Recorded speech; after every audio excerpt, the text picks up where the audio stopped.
Та бүхэндээ энэ өдрийн мэндийг хүргэе. Өнөөдрийн хичээлээр зан сурталчилгаа мэдээллийн төрөл болгоно гэдэг хичээлийг орохоор та бүхэндээ бэлдсэн байна. За, өнөөдөр хэлүүлээ хичээлийнхээ агуулгуудаа танилцсанаа. Хамгийн эхлээд хичээлийн зорилго, за тэгээ зан сурталчилгаа гэж чухам юу юм? Зан сурталчилгаа нийгэмд болон хил мэдээллийн салбартай хэрхэн гэж холбогдох талаар хичээлийг үзнэ. За, үүний дараа зан сурталчилгааны үр нөлөө, за тэгээд мөнгөлийн зүйн судалгаа байгаа. Эдгээртэй бүгдээ танилцсан. За тэгээ хамгийн сүүлд нь зан сурталчилгааны тухай хуулийн талаар мэдлэг боловсролтой болно. За энэ хичээлийн гол зорилго нь зан сурталчилгаа гэж чухам юу юм? Хэвлэмжлэлийн хэрэгсэлтэй яаж холбогдож байна? Зан сурталчилгааг ер нь ямар байдлаар хийж олон түмэнд хүрэх боломжтой энэ талаар бүгдээрээ үзэж ойлгох нь энэ хичээлийн гол зорилго байгаа. Зан сурталчилгааг бүгдээр нь реклам гэж ярьдаг. Яг энэ үгээс улбаатай юм латин юм бусдад таниулах, за тэгээ дуудах, зарлах, хашгирах гэсэн юм латин гаралтай үгийг рекламаар гэж нэрлэдэг. Яг ингэж явсаар бүгдээ одоогийн хэл зан сурталчилгаа реклам гэдэг үг маань ерөнхийдөө нийлсэн гэж хэлж болно. За орчин үед энэ хүнээр томьёог бол аливаа нэг зүйлийг хэн нэгэнд сурчлах, за муудалдан бордуулахад түлхэж болох ийм үгээр бол реклам гэдэг үгийг бол зан сурталчилгаа гэдэг үгийг бол орлуулж болохоор ийм хэмжээнд ирсэн байна. За хэдүүлээ энэ түргэн хоолны логонуудыг бүгдээрээ харж ин тэ бүгдээрээ улаан өнгөтэй, шар өнгөтэй аливаа нэг энэ улаан болон шар өнгөийг ямар нэгэн байдлаар оруулж ирсэн байна. За KFC, Subway, Taco Bell, McDonald's гэдэг ийм дэлхийн топ түргэн сүлжээний ресторанд бол байгаад байгаа. За яагаад улаан болон шар өнгийг ингэж түлхүү ашигласан байна гэхээр энэ маань нэгдүгээрт бусдаас ялгарах онцлогийг бол маш хурдтай хүний нүдэнд харуулж өгдөг. Хоёрдугаарт энэ олон жил ингэж явсан учраас энэ бол ингэ түргэн хоолмыг хаанаас харсан мэдхэд юм боломжтой гэсэн үг. Бусдаас ялгарах онцлог маш түргэн хугацаанд бий болгодог. За тэгээд түүнээс гадна хүний идэх навтуудыг нэмэгдүүлж өгдөг ийм өнгөө гэж ойлгож болно. Тэгэхээр та хэд маань түргэн хоолны юм аливаа нэг станц сүлжээ нээхийг хүсэж байвал улаан болон шар өнгийг оруулах нь зүйтэй гэж энэ ташнууд хэлэх хэн хэрэгтэй баг. За тэгээ зан сурталчилгааны нэг үндсэн хоёр төрөл байдаг. Эхнийх нь болохоор арилжааны, дараагийнх нь нийгэм рүү чиглэсэн юм үйл ажиллагаа гэж. Ийм хоёр төрлийн зан сурталчилгаа гэдэг байна. За эхлээд бүгд нийгмийн зан сурталчилгааг нийгмийн маркетинг бол үзье. Нийгмийн маркетинг болохоор аюулгүй байдал, эрүүл мэнд, боловсрол гэсэн ийм үндсэн гурван салбартад үндсэн гурван чиглэлийг барьж явах нь маш хэрэгтэй. Тэр нэг нийгэм рүү чиглэж чадна гэж үзээд байгаа. За нийгмийн маркетинг топ жишээ гэх юм бол сүүлийн жишээнүүдийг би бол дурдж байгаа шүү. WWF-ийн хонцоргоо хуралдыг гэсэн юм жишээ байгаад байгаа. Энэ маань ер нь ямар зорилготой вэ гэхээр аливаа маш олон хурал зөвлөгөн бол Улаанбаатар хотны бол юм уу Монгол улсын хэмжээ хөдөө оронт болж байна.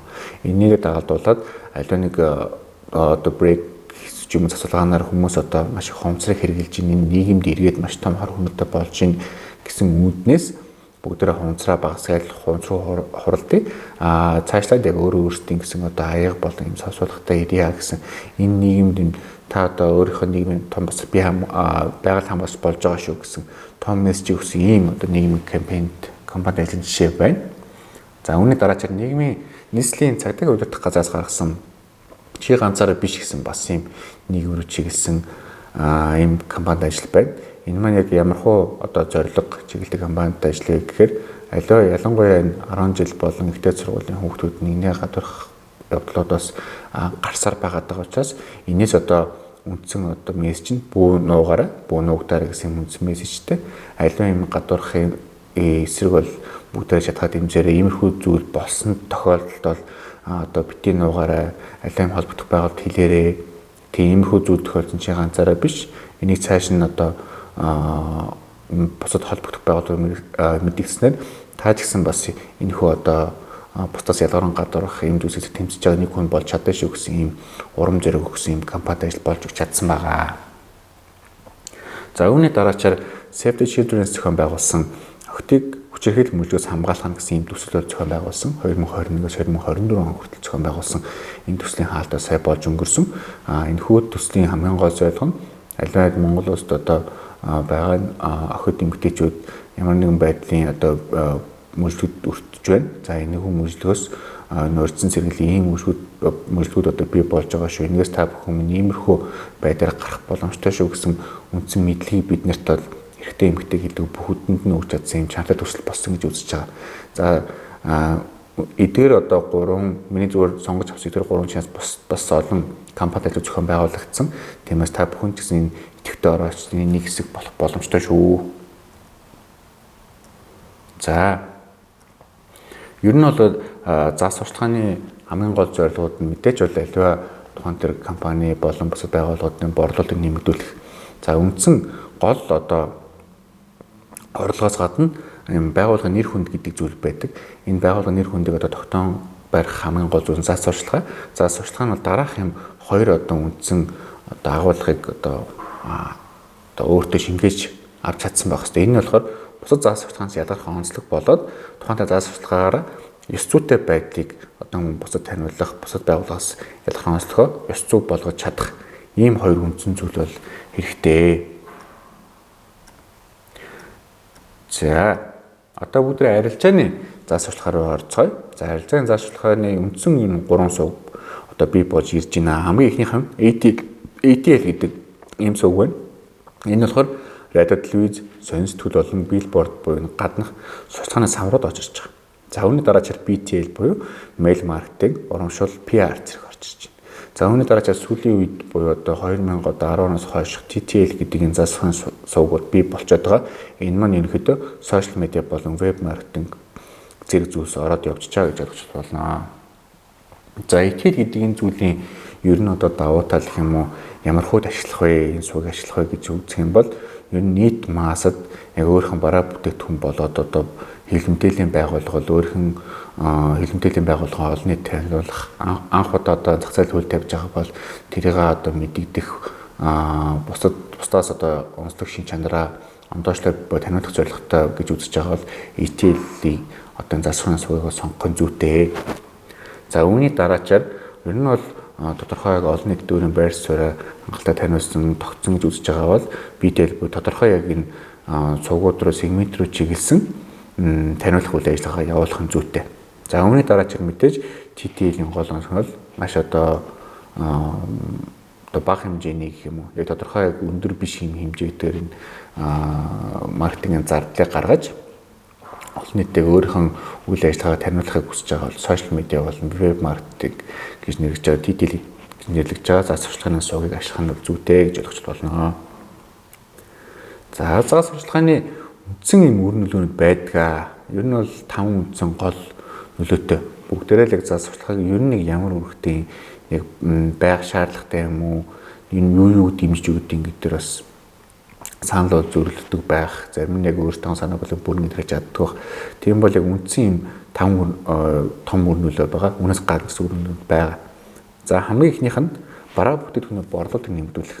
Хамгийн заас сурталчилгааны хамгийн гол зүйл бол бараа бүтээгдэхүүн борлуулалтыг нэмэгдүүлэх. За үүний дараачаар байгууллага нэр хүндийг дээшлэх гэж байгаа. Танай байгууллага ямар хуу сегмент рүү за тэгээ ямар хуу tone of voice буюу бусад ямар хуу яг дуу хоолойгоор хүрэх гэж байгаа, ямар хуу онцлогтойгоор хүрэх гэж байгаа гэдгийг тодорхойлж түнтэйгээ уялдуу заас сурталчилгаа хийж чадах юм бол танай байгууллагын нэр хүнд бол огцом зөв сурталчилгаа хийж чадах юм бол өсөх юм заас сурталчилгаар хийснээр өсөх боломж бол бүрэн дүүрэн байгаа. За үүний дараачаар худалдаа үйлчлэгийн соёл чанарыг сайжруулах гэдэг. Сүүлийн үеийн конвенцдор буюу сүлжээний дэлгүүрүүд Монголын зах зээлд орж ирснээр аливаа өөрчлөлөх болон өөрчилж байгаа соёлыг ихээхэн дээшлүүлсэн гэж бол менежмент хараад байгаа. За дараа нь бидний гол хийх зүйл буюу өөрчлөлөх арга барил суралцах гэж байгаа. Ер нь бол ялангуяа сүүлд авсан конвенцдорын жишээг харахад дэлгүүрүүд дээрч болон бусад үйлчлэгний байгууллагаар өөрчлөж яхад үйлчлэгчдийн зүгээс харах юм бол маш тийм дээрэнгүүч юм тиймэрхүү занг бол ер нь бол ихээхэн гаргаад байсан. Харин сүүлийн үед энэ сүлжээ дэлгүүрүүд болон үйлчлэх юм газрууд маань тоогоо нэмснээр ер нь бол иймэрхүү зүйлүүд бол одоо зөв бас авир гарах төдийлөн таатай зүйл биш байна. Нийгэмд их одоо таагүй уур амьсгалыг бүрдүүлдэг юм байна гэж ихэнх хүмүүс маш ойлгож эхэлсэн байгаа. Энэ маань нөгөө л нэг заас сурталчилгааных буюу хүнд ингээд эдгээрх юм зүйлсүүдийг та хийж болохгүй шүү гэдэг зүйлээ олон таниулсаар яг үүшүүлэх арга барил дээр нь тодорхой хэмжээнд сурж байгаа гэж миний тал хараад байгаа. Энэ маань л нөгөө зас сурталчилгааны үр нөлөө гэж ойлгож байна. За дараа нь шинэ техник технологи нэвтрүүлэх гэж байгаа. Энэ шинэ техник технологи нэвтрүүлэхийн хамгийн одоо юу гэдэг гол жишээ нь техник технологи нэвтрсэн гэж үзэж байгаа зүйл маань бидний нөгөө цаасан мөнгө одоо ашиглах нь бүр эрс багасан гэж хэлж болно. За нэг хол биштэй нэг 12 13 оны үед гэж алж үзэх юм бол тэр үед бид нэрийг одоогийн шиг юм QPay болон бусад энэ гар утасны аппликейшн ашиглаж төлбөр тооцоогоо хийх юм нөхцөлийг бол би бол хангалттай бий болгож чадаагүй байсан шүү дээ. Одоо ингээ 2024 оны үнцөөсөд хараад үзэхэд ер нь цаасан мөнгөний хэрэгцээ харьцангуй бага. Яг миний санаж байгаагаар бол яг 14 15 гэхэд бүгдийн тагтаад болсон. Ер нь ихэнх төлбөр тооцоогоо бие чадаар хийдэг байсан. Энийг бүгдээ хамгийн анх үзчихэд хизээ Монгол улс юм болох болоо. Энэ цаасан мөнгө маань өөрөө ч хэсэг сур таална гэдэг юм бол бас нэлийн одоо бохир гэж үз тийм одоо хэсэг бол байгаа шүү дээ. Тэрийг бол үлэмж хэмжээгээр багасгасан. Энийг нүунийг бас багасгаж байгаас хамгийн гол одоо тийм хүчин зүйлсийн нэг нь зас сурталчилгаа гэж хэлэхэд бол энэ болно. За ер нь бол даалт сурталчилгаа гэдэг зүйл бол байгаад байдаг. Аливаа тийм түрүүний хэлсэн чинь арилжааны бол нийгмийн зас сурталчилгааг хараад хаад энийг хэвчлэн Монгол улсын хэмжээнд аваад үзэх юм бол сонгуулийн үеэр маш ихээр тохиолддог ийм зүйлс бол байгаад байгаа. Тэгэхээр энэ зас сурталчилгаа гэж чухамыг юу гэхээр хэрэглэгчийн ухамсарт шууд буцаар нөлөөлөх юм зас сурталчилгаа хийж байгаа. Нэгсэндээ тухайн төр хэрэглэгч болж байгаа хүний хөв хүний ухамсарт нь ингээд дад ухамсарт нь хүсүүсийг хүрээд байна гэсэн үг.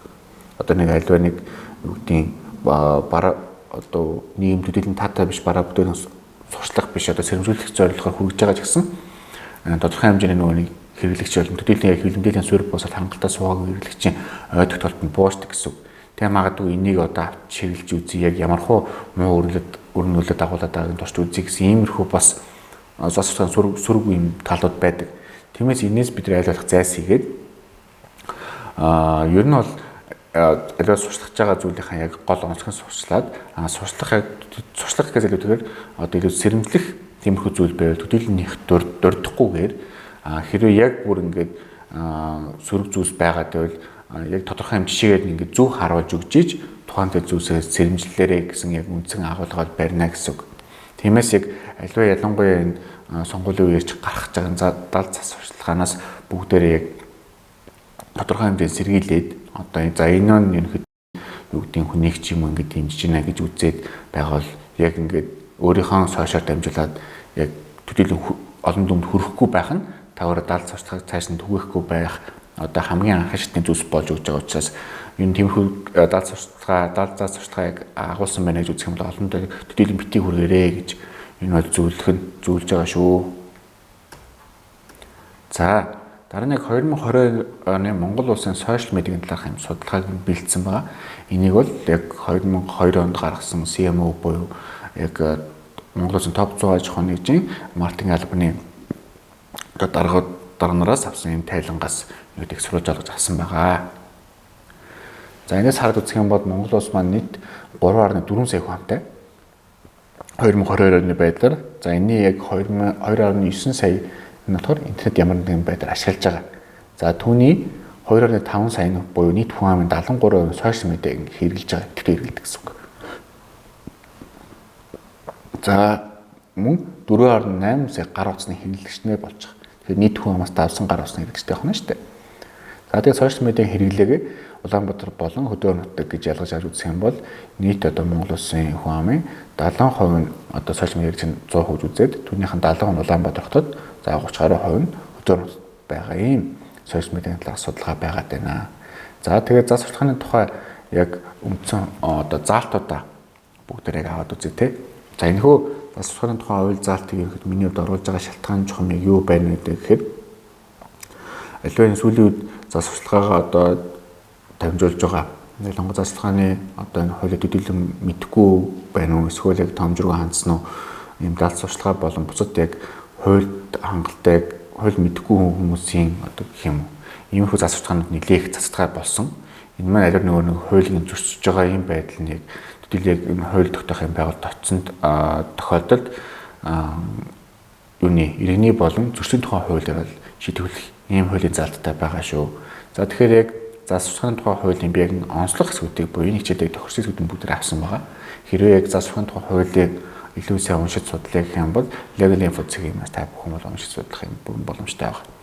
За тэгэхээр засваргын тухай хуулиар үргэлжлүүлэн бид төлөг аваад үзэх юм бол засварлага гэж юм юу хийх юм. За тэгээд түүнд одоо түгээх тавих ерөнхий шаардлага ямар шаардлага байдсан бэ гэхээр засварлага нь үнэн за мөн хэрэглэгчдийн хүртээмжтэй байж агуулга хэлбэр түүний түгээж байгаа арга хэрэгсээс үл хамааран засварлага гэж ойлгохдоор байна гэж. Тэгэхээр аль нэг юм бүтээтгүүнээс сурчлахдаа нэг тийм тодорхойгүй агуулга гэсэн үг. Яг алийн сурчлаж байгаа тодорхойгүй ч юм уу аль зүйл яг одоо энэ засварлахын тухай хуулиар гарч байгаа насан туршаагүй хүүхдийн юм уу бага насны хүүхдүүдийг аль нэг транстос болон бусад ийм юуны зөвхөн хундааны зүйлийн сурчлах нь хууль зөрчсөн байгаа гэсэн иймэрхүү зүйлсүүдийг бол сүүлүүдээр нэлээд ихээр бол гарахаар болсон. За тэгэхээр энэ маань юу хэлж ийнэ гэхээр аливаа нэг ийм засварлагыг хийж байгаа байгууллага болон түүнийг сурсуулж байгаа байгууллага яг хуультай төдийлөн хангахад танилцаагүй байна гэж юм хэд ойлгож болохоор байгаа. За тэгээд мөн зөвшөөрлөлтөөр эрхлэх үйл ажиллагаа холбоотой бичмэл засварлагын зөвшөөрөл олгосон эрх бүхий байгууллагын нэр зөвшөөрлийн дугаарыг заавал тусгасан байна гэсэн ийм хуулийн залт байгаа. Мөн Монгол улсын хууль тогтоомжоор үйлдвэрлэх, худалдах, улсын хэлээр нэвтрүүлэх хоригдсон бүтээгдэхүүн сурчлах гэж байгаа. За тэгэхээр бүгдээрээ Монгол улсын хууль тогтоомжоор дахиад судлаад яг ямархуу зүйлийг улсын хэлээр нэвтрүүлэх хоригдсон, за мөн худалдахыг хоригдсон гэдгээ маш сайн одоо харсан байх шаардлагатай байна. Мөн тарифын бус хязгаарлалт тогтоосон бараг сурчлах нь бас хориод байна. Мөн яг энэхүү хуулийн 6-5-4 зааснаар хууль заасны дагуу чанар стандарт, эрүүл хам баталгаажуулалтанд заавал хамруулах бүтээгдэхүүнийг энэхүү баталгаажуулаагүй тохиолдолд сурчлах нь мөн хууль зөрчсөн ийм тооцох юм.